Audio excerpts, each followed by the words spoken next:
Hey everyone, this is Carmen. Welcome back to another video. Today I'm talking about FOMO copywriting. Now, FOMO, of course, stands for fear of missing out, and fear is one of the greatest factors in driving sales, taking action, and it motivates a lot of things we do on a daily basis, even if we don't realize it. Now, FOMO is just the phenomena of being afraid that you'll miss out if you don't do something soon, and we see it everywhere. And one of the biggest places we see it is social media. Everybody posts all these good things, they don't necessarily post the bad. And then it can make people feel like they're missing out and not doing enough because they see everyone doing all these cool things, but we know that's not necessarily true. Now, this can be translated into writing to push people to take action, feel some kind of urgency, or they're going to miss out on a great deal. Now, it doesn't necessarily have to be for generating sales. It can be for increasing subscribers with email opt-ins or any kind of main action in your lead funnel or sales funnel. Now, I just want to talk about some strategies and things you can do today to start taking advantage of FOMO in your copywriting to see better performance and engagement. Now, the first thing you can do is add a hint of exclusivity to what you're writing about. Because if everybody can get it, why bother? Think about luxury brands like Gucci, Louis Vuitton, Mercedes-Benz.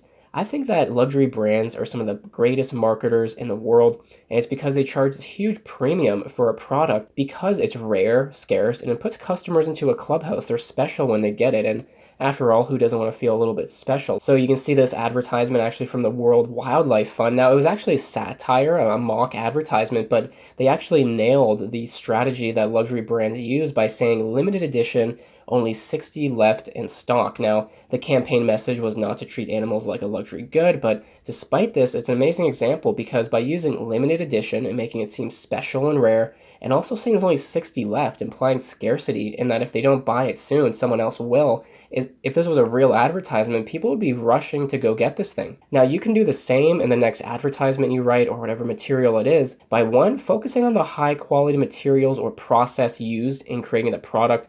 There's this one shoe brand I know where they talk about they use 200 different steps in their quality control, just something you can mention, for instance.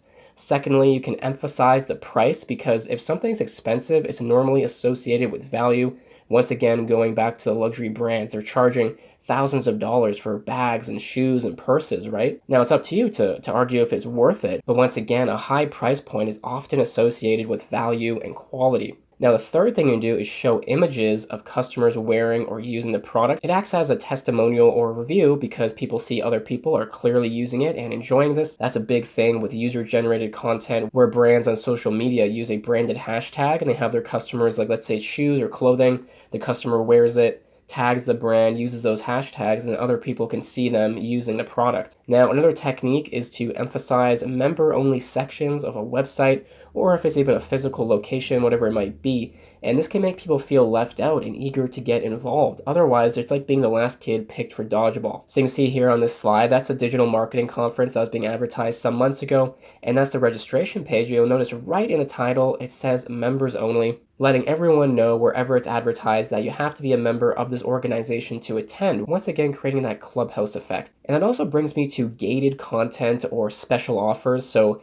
Backlinko, the SEO blog, does this perfectly. If you're scrolling through the blog, eventually you hit a little gate where one of the posts will be grayed out and it says you have to unlock it because exclusive content is for Backlinko subscribers. Now, upon hitting that unlock button, it prompts a little window where you have to enter your email address. Now, you can do the exact same thing by using phrases like members only available for registered users, unlock now, special offer, exclusive content, and specifically addressing it with an audience. So you can say for users, for subscribers, for customers. So once again, here's the benefit, who's here is for, and if you're not one of those people, you're not going to get this benefit. That brings me to the second FOMO copywriting strategy, which is time-restricted offers. So I want you to imagine you're in a store and there's maybe a few hours left before it closes. Now, you probably wouldn't be in that much of a rush to get everything you needed and get out. You have tons of time. But on the flip side, if there was only 15 minutes left before the store closed, you'd be running around. That's also why time-restricted offers are so effective because the customer only has a certain window to actually purchase the item before someone else does or they can't in general. Now, here is a really good example of Best Buy. On their product pages, you can see that they have all these savings going on. And when you actually go to the product page, it clearly states when it's going to end, how much you save, and they actually even have special offers as upsells, which is amazing.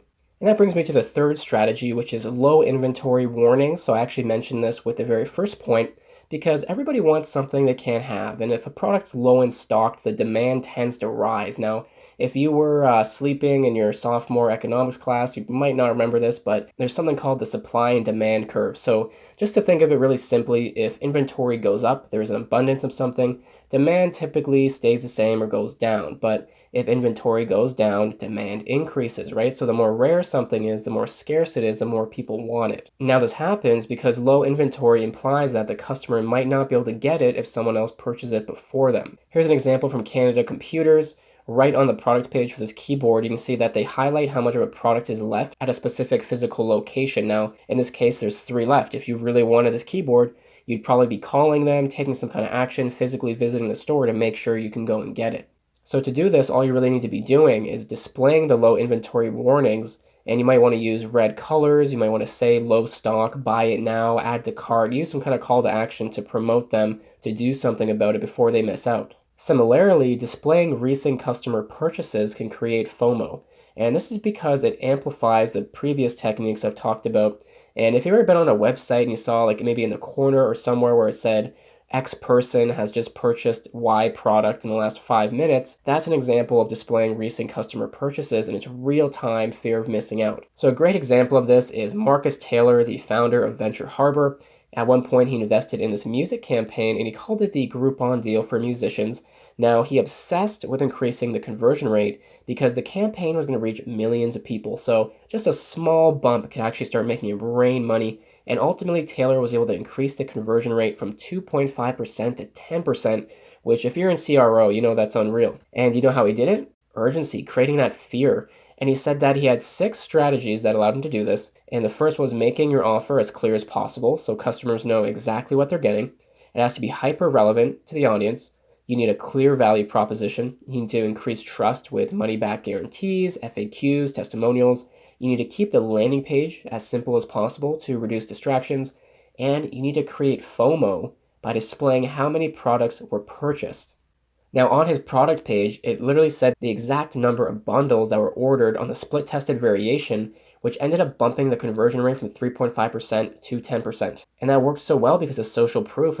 If others are buying it, the product must be awesome and I should buy it too. That's what a lot of customers are going to think, consciously or subconsciously. But now here's the thing. You can have the perfect copy, the perfect offer, the perfect funnel, but sometimes people still don't convert. And that's why you got to hit them before they leave with an exit intent offer mixed with FOMO. Now here's a cool case study by Neuro. So they were optimizing exit intent pop-ups on a client's website, and what they found were that buyers were exiting the website during the various stages of the buyer journey and not converting. So what they actually did is they created pop-ups engineered for different buyer personas. So they all had a unique offer, copy, addressed a specific pain point and customer anxiety. These optimizations ended up increasing conversion rates by 21.94% and revenue by 41.9%. Now you can do the exact same thing by implementing a exit intent offer. A lot of email solutions like MailChimp and Aweber, HubSpot will allow you to do this, but the key is to offer something that they can't get if they leave. So you can say, hey, before you leave, take this discount code, take this coupon, this promotion or sale is ending soon. Really instill that if they leave, they're going to miss out on something. And with the right tagging and software workflow, you can actually make very specific offers only for people leaving. And last but not least, the last FOMO copywriting strategy I want to let you in on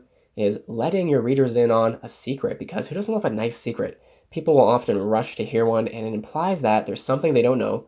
And maybe if they learn it, it'll actually better their life, or it'll be interesting, it'll be exciting. Look at the headline for this article about selling on Amazon, for example. 11 secrets to Amazon success, how online retailers can get ahead on the Amazon marketplace. So if you're selling on Amazon, you'd probably be rushing to read this because it's telling you there's secrets out there. You probably already know how to sell, but there's things you don't know that can help you excel.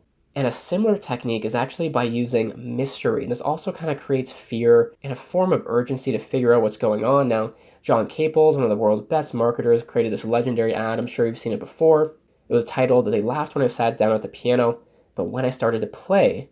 And it instantly gets you wondering why people were laughing at the guy, what happened after, is he good at playing piano, is he bad?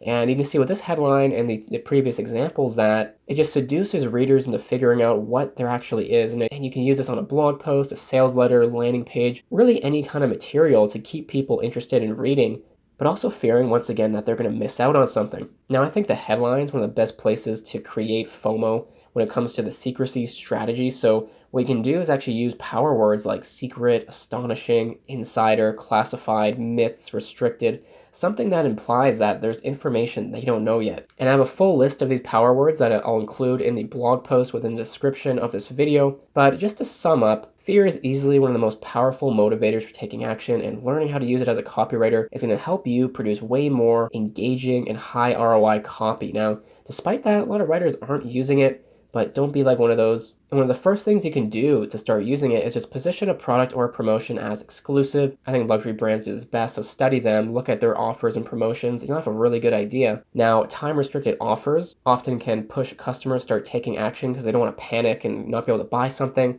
And displaying the amount of stock left in a product, particularly if it's low, is also very effective and works in the same manner. Showing how many customers purchased a product recently or in real time is also effective for this. And I know Shopify, WordPress, and a lot of e-commerce platforms will have some kind of plugin or app that allows you to easily do this. But even if you have the best copy and offers, sometimes people still want to leave, and that's where exit intent offers are really good. But once again, mix it with FOMO. Let them know that if they leave, they might not get this coupon code, discount, or whatever it might be.